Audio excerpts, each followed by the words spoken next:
There. Okay, my name's Fee. Please like and subscribe. And today we are doing Amethyst. Now, Amethyst, yeah, it's kind of like the stone you always go back to. I always regard it as one of the first stones that you're likely to get. And you're likely to get them as a present. You'll probably find that you have a lot of amethyst jewellery as well. Now, what I have in my hand is a very trusted old piece. And it's an amethyst bed. Now, any jewellery or anything that I'd like cleansed, I could leave that and I could just place it on there. Yeah, and the amethyst would cleanse it. I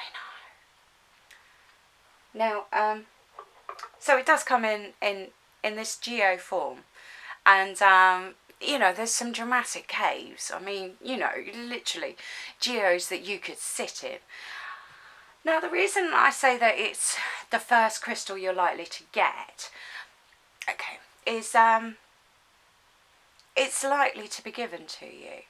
And, or it's just, you know, if your friend decided that they like crystal therapy, they would want to share the wonders of amethyst with you, because it is quite a wonder stone. So it's purple. So, you know, we're talking third eye. So, and the third eye is the most dramatic eye to sort of, the most dramatic chakra to open. You know, the changes in somebody through spiritual development is going to be so much more dramatic with the third eye than any other chakra. So the purple is rich. It's like the highest colour. So, you know, they're likely to enthuse about amethyst quite quickly. And it is one of the most common. If we went to any beach in England, we would find purple and white striped, naturally tumbled stones. And they are amethyst stones. That over the millennium have been rolled on the seabed and naturally polished. And just because it's free and maybe it's got white stripes in it of rock quartz, don't poo-poo them. You know, it is like Mother Nature has given you this stone and naturally treated this stone. Now, I say it comes in dark. I've got a very light coloured lavender amethyst. Now, lavender amethyst does have its own properties. So, you know, it does have its own healing properties. It's a lot more gentle. The dark amethyst, we're talking about grief and we're talking about rebuilding, and, you know, so in a way it can come to you in quite a difficult situation. If you have a friend that is going through a particularly traumatic time, then I would recommend that you gave them amethyst or rose quartz. Now, so they're both quartz, but over the millennium they have been dyed.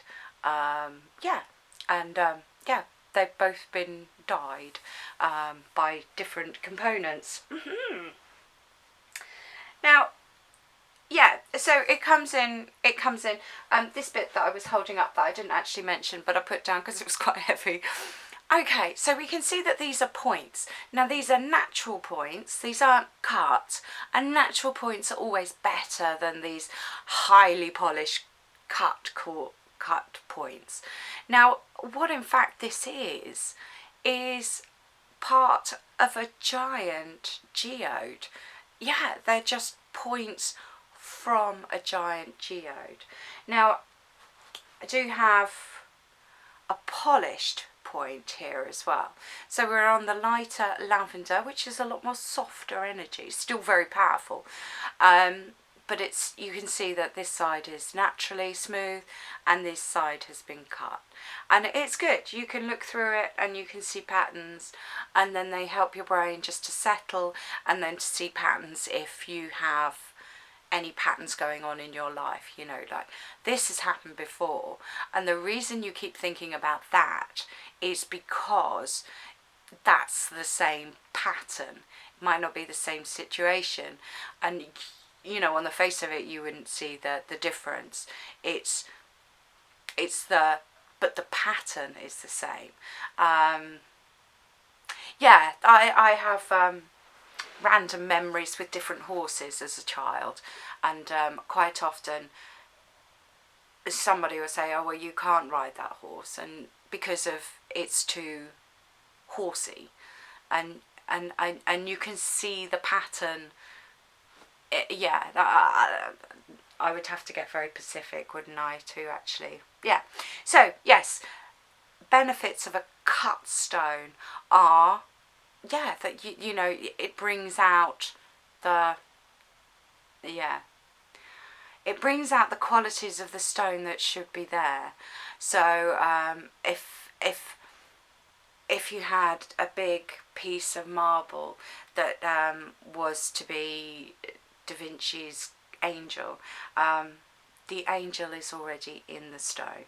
So the same with cut pieces.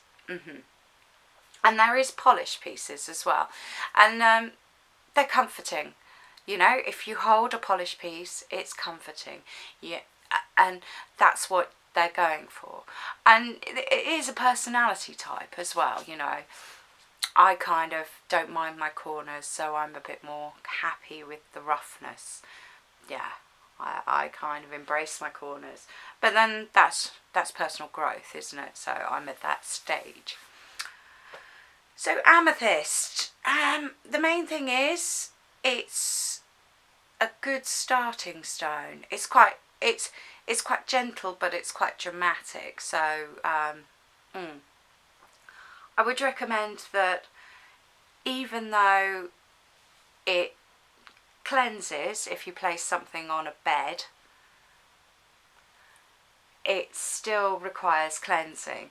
And I think the problem with amethyst is that it takes in so much that sometimes it can be a bit yucky to have around, because it's already taken in too much and it can't help it but sort of spill out. So, you know, there are videos on the internet of cleansing crystals, and it is finding the right way with you. Because it's such a hard, you know, rock, it's quite happy to be buried in the garden. It's quite happy to be left out. It will fade if left in sunlight, so you know, don't do that. But you could do all manner of things to cleanse this. You could even run it under a tap and it won't be offended. So do cleanse it. Yes, and yeah, and now that you've got into crystals, do have a look around your house and find other crystals, because you'd be surprised. You know, there'll be things that you wouldn't have thought, like jewellery boxes that have got crystals in, that have got crystals as decoration and things like that. So, you know, do take the time to look for them. Or you might go the other way and realise that you're so sensitive to the negative energies that can be stored in crystals that you have no crystals in your house. Yeah, so, you know, do enjoy them. Yeah, and welcome to this side of the world. Yes, it's good. All right, thank you ever so much for watching, and I hope to catch you again soon.